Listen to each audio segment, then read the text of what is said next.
Hello friends, welcome to Nafsheer kitchen. Evening time క్రిస్పీగా ఏమైనా తినాలనుకున్నప్పుడు మంచి హెల్తీగా అయినా అరటికాయ పువ్వుతో చాలా కొత్తగా పకోడా అయితే నేను చేపుతున్నానండి. ముందుగా ఎలా తయారు చేయాలో చూద్దాం. ఒక బౌల్ తీసుకున్నాను. అందులోని 1/2 కప్పు వరకు శనగపిండి, 1/4 కప్పు వరకు బియ్యం పిండి, 1 టీ స్పూన్ వరకు కారం, అలాగే 1/2 టీ స్పూన్ వరకు సాల్ట్ వేసేసి అంతా బాగా కలిసే విధంగా మనం దీన్ని కలుపుకోవాలి. ఈ విధంగా కలుపుకొని పక్కన పెట్టేసుకోవాలండి. నేను బనానా ఫ్లేవర్ అయితే ముందు వీడియోలో చూపి ఉన్నాను ఎలా క్లీన్ చేయాలనేది. క్లీన్ చేసుకున్న తర్వాత శుభ్రంగా కడిగేసి ఒక ప్లేట్లో నీళ్లు లేకుండా పెట్టేసుకోవాలండి. తర్వాత ఈ పిండిలో 1/2 కప్ వరకు వాటర్ అనేది పడుతుంది. కొద్ది కొద్దిగా వేసుకుని మనం వీడియోలో చూపిన విధంగా కలుపుకోవాలండి. మరి ఒకేసారి ఎక్కువ వాటర్ అనేది పోయకుండా కొద్ది కొద్దిగా వాటర్ అనేది వేసుకుంటూ మనం ఈ పిండిని కలుపుకోవాలి. చూసారు కదా, నాకైతే మొత్తంగా 1/2 కప్ వాటర్ అనేది పడింది. వీడియోలో చూపిన విధంగా కలుపుకుంటే సరిపోతుంది. మరి ఎక్కువ పల్చగా కాకుండా మరి గట్టిగా కాకుండా ఈ విధంగా కలుపుకోవాలి. ఈ విధంగా కలుపుకున్న తర్వాత మనం ముందుగా క్లీన్ చేసి పెట్టుకున్న అరటికాయ పువ్వు ఉంది కదా, ఇవన్నీ ఇందులో వేసేసి చేత్తో అంతా మసాలా అంతా బాగా పట్టే విధంగా మనం దీన్ని కలుపుకోవాలి. చాలా సింపుల్ అండి. అరటికాయ పువ్వులో చాలా బెనిఫిట్స్ ఉన్నాయి.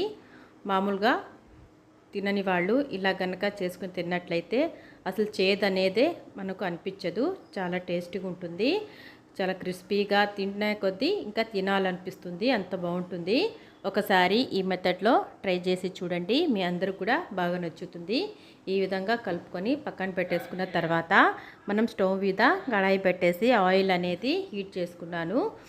డీప్ ఫ్రైకి ఆయిల్ వేడయ్యాక ఇందులో ఈ విధంగా మనం వీడియోలో చూపిన విధంగా ఉండలు కాకుండా కొద్ది కొద్దిగా వేసుకుంటూ పకోడాల్లాగా మనం క్రిస్పీగా అయ్యేంత వరకు ఫ్రై చేసుకుంటే చాలా అంటే చాలా బాగుంటుంది. తప్పకుండా ఒకసారి ఇలా ట్రై చేసి చూడండి. ఈ విధంగా గోల్డెన్ కలర్ వచ్చేంత వరకు ఫ్రై చేసేసుకొని రెండో పక్కకు టర్న్ చేసుకోవాలి. ఇది మీడియం ఫ్లేమ్ మీద మనం ఈ పకోడాలు అనేది చేసేసుకోవాలి. చాలా సింపుల్గా రెడీ అయిపోతుందండి. నూనె కూడా ఏం పీల్చదు. ఈ విధంగా వేసిన తర్వాత ఇప్పుడు చూసారు కదా, గోల్డెన్ కలర్ వచ్చేసింది. మనం దీంట్లో ఇంకో 2 నిమిషాల పాటు టర్న్ చేసేసుకొని రెండో పక్కకు ఇంకో 2 నిమిషాల పాటు ఫ్రై చేసేసుకున్న తర్వాత సర్వింగ్ బౌల్లో తీసేసుకోవడమే. చాలా సింపుల్, ఈజీగా, టేస్టీగా ఉండే బనానా ఫ్లేవర్ పకోడా అయితే రెడీ అయిపోయినట్టే అండి. ఫ్రెండ్స్, నా వీడియో కనుక నచ్చినట్లయితే తప్పకుండా లైక్ చేయండి, షేర్ చేయండి, అలాగే సబ్స్క్రైబ్ చేయండి. పక్కనే ఉన్న బెల్ ఐకాన్ను క్లిక్ చేసినట్లయితే నేను అప్లోడ్ చేసే కొత్త వీడియో నోటిఫికేషన్ ద్వారా మీరు చూడగలరు. ఈ విధంగా మనం తీసేసుకొని సర్వింగ్ బౌల్లో మనం సర్వ్ చేసుకోవడమే.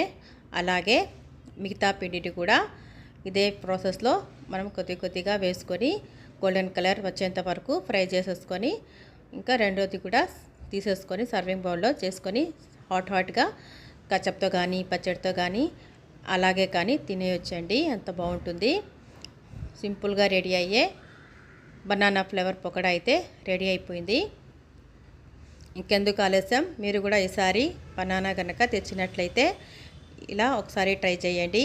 మీకు ఎలా కుదిరిందో నా కామెంట్ ద్వారా తప్పకుండా తెలియజేయండి. ఇంతే ఫ్రెండ్స్, సింపుల్గా చేసుకునే బనానా ఫ్లేవర్ పకోడా అయితే రెడీ అయిపోయింది.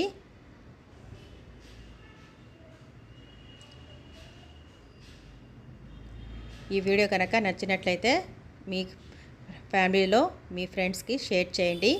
ఈ వీడియో చూసినందుకు థ్యాంక్ యూ.